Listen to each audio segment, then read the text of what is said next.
Okay, let's unpack this. Welcome to the year that was. Our deep dive focused entirely on the defining moments of 2025.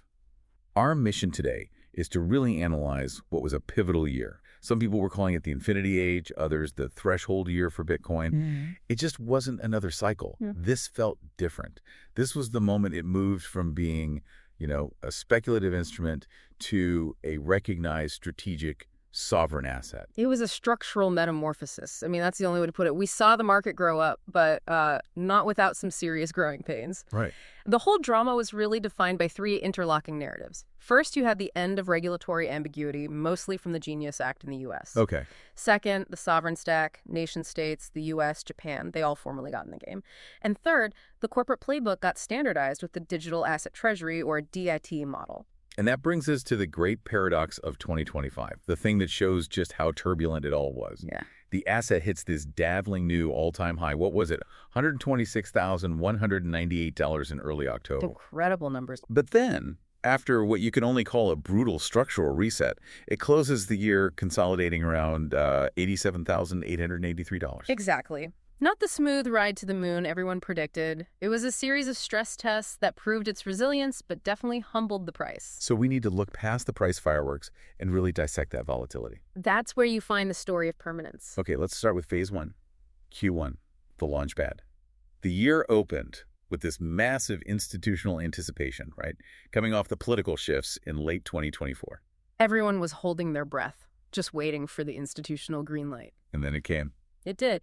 The signal flare was January 21st. That's when Strategy, formerly MicroStrategy, announced a massive $1.1 billion Bitcoin acquisition. That wasn't just another purchase. No, it was a thesis statement. It was a declaration. And what a statement. That buy was the engine that pushed the price past that big psychological barrier, $100,000. It closed at, $106,136 that day? It basically validated the whole idea that a certain type of corporation was now treating Bitcoin as a core treasury asset, no matter the volatility. And then, on the complete other end of the spectrum. Oh, yes. The retail euphoria. Perfectly captured by the surge of the official Trump meme coin. Which just exploded. A multi-billion-dollar valuation in a matter of days. I mean, you couldn't ask for a better barometer of risk appetite returning. You've got institutional geopolitics on one side and then just pure raw speculation on the other. It's a slightly ridiculous reminder of how layered the market is. But the data, it quickly showed the limits of that excitement. Also, despite all the Q1 hype, it was actually the weakest first quarter for Bitcoin since 2018. Wow, really? Yeah. It showed just how sensitive the market still was to macro data, especially what the central banks were doing. And that macro sensitivity, it really deepened in phase two, in Q2. Yeah. That's when we saw the classic flight to quality. Absolutely. The headwinds, sticky inflation, mainly, they persisted longer than anyone thought.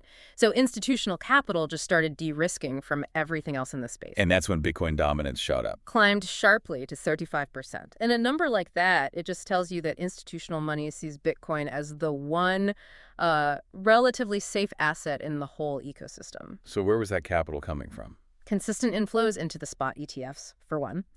And then new corporate players. We saw Semler Scientific, the Japan's Metaplanet. They were all setting up their own digital asset treasuries. Which created a constant bid. A deep, constant spot bid that just soaked up all the available supply. Which brings us to the climax of the year. Yeah. Phase 4, Q4, and the Black Friday crash. Right. Euphoria peaked on October 6th. That was the cycle high.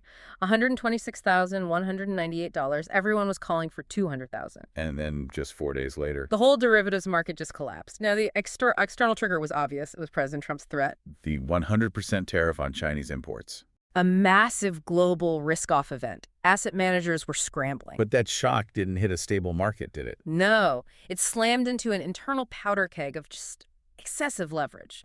The funding rates on derivatives were over 20% annualized before the crash. 20%. That's just unsustainable. It signals a market that's completely overheated. Yeah. Any small dip was going to trigger a cascade. And when the geopolitical shock hit, the system just snapped. And the result was brutal. Over $19 billion in leveraged positions liquidated in 24 hours. The Amber data analysis showed $3.21 billion just vanished in a single 60-second cascade. A staggering figure. And for you, the listener, this is so important. That crash was the ultimate stress test. The market lost $19 billion, but the infrastructure held. No major exchanges imploded. It proved it's mature enough to withstand that kind of shock, but it's still hypersensitive to global trade and, more importantly, to leverage. That's why it closed the year consolidating around 88,000. It needed time to heal. Okay, so let's move beyond the market drama. 2025 was also the year that regulation became, well, permanent. We stopped talking about regulation by enforcement. Right, and started talking about statute. And the biggest piece was the Genius Act. The Guiding and Establishing National Innovation for U.S. Stablecoins Act, signed July 18th. It was arguably the most significant federal recognition of digital assets in history. So what was the key provision? It mandated 100% backing for all payment stablecoins, either U.S. dollars or high-quality liquid assets like treasuries, and issuance was restricted to banks or OCC-approved entities. Now, on the surface, that sounds like pretty dry domestic banking regulation. Yeah. But your analysis suggests this was actually a geopolitical masterstroke. It was classic geopolitical chess. It leveraged the digital asset economy for U.S. financial interests. How so? By formalizing stablecoins and forcing them to be backed by U.S. debt, the government basically deputized the issuers as captive buyers of U.S. treasuries. With stablecoin settlement volumes hitting $300 billion a day by late 2025, that created constant, significant demand for U.S. debt. So instead of fighting it, they turned the whole stablecoin industry into this structural buyer of government bonds. Precisely. You're talking about tens of billions annually in new automatic demand. It uses the digital ecosystem to stabilize the dollar. That regulatory shift also extended to Bitcoin itself with the sovereign pivot, the U.S. Strategic Bitcoin Reserve, the SBR. Yes, that was March. President Trump signed an executive order. He formally designated the 200,000-plus seized Bitcoin as a national strategic asset. And crucially, halted all future sales. Which had been a massive overhang on the market. This was a monumental signal. It was the real start of the game theory race. Because by calling it a strategic asset, the U.S. was signaling to every other central bank that they view it as a reserve asset, like gold. It forced everyone else's hand. And we saw that race start immediately in the mining landscape.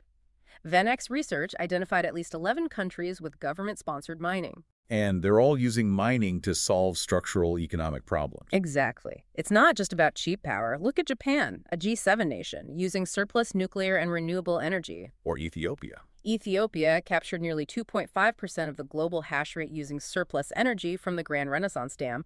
They're literally turning excess hydropower into foreign currency reserves. Non-sanctionable FX. Then you have Argentina using stranded gas from the Vaca Muerta fields. These are all geopolitical and economic sovereignty plays. But the strategy isn't uniform. Look at Russia. Right. Russia banned mining in energy deficit regions like Siberia to protect the grid.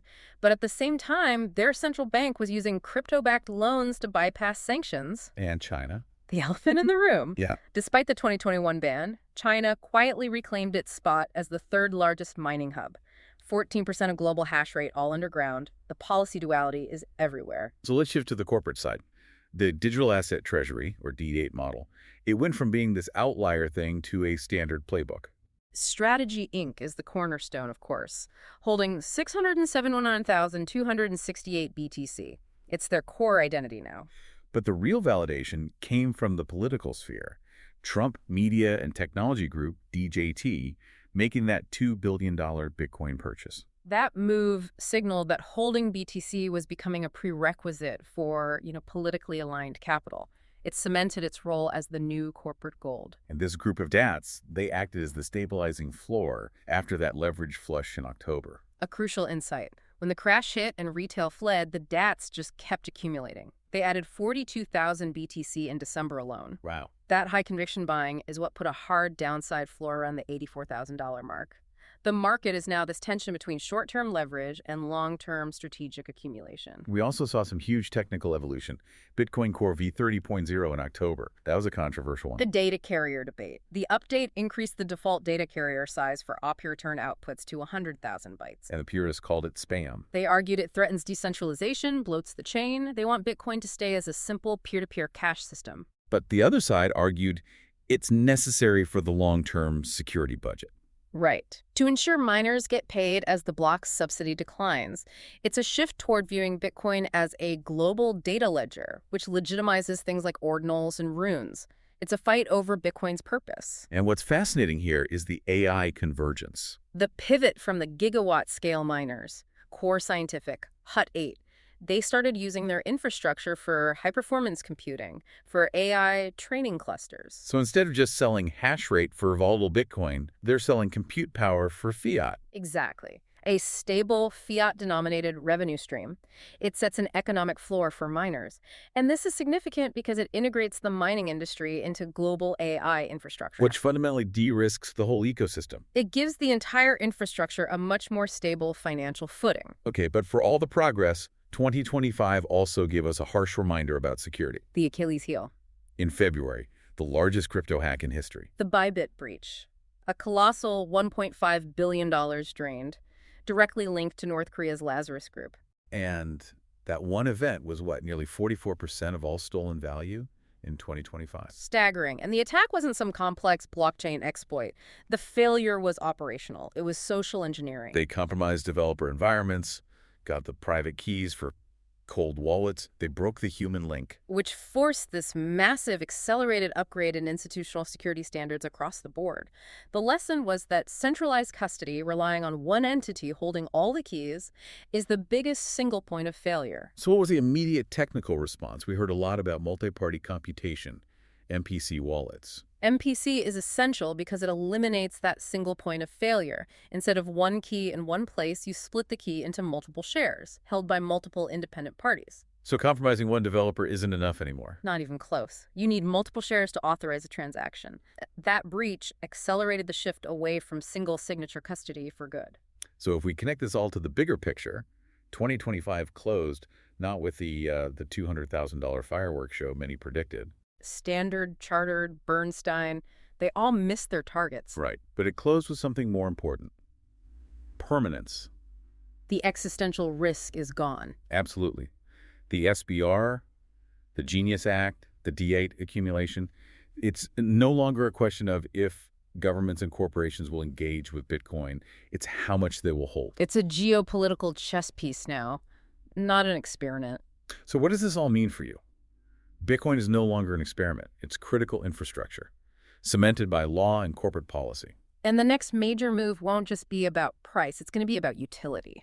As we look into 2026, the community is moving toward activating a soft fork like OPCAT. Which raises a really important question for the future. It defines the immediate future. If OPCAT is activated, unlocking true smart contracts on the base layer, does Bitcoin fundamentally change its function? And does it start to seriously challenge the dominance of assets like Ethereum and DeFi? Something for you to mull over as we close out the year that was.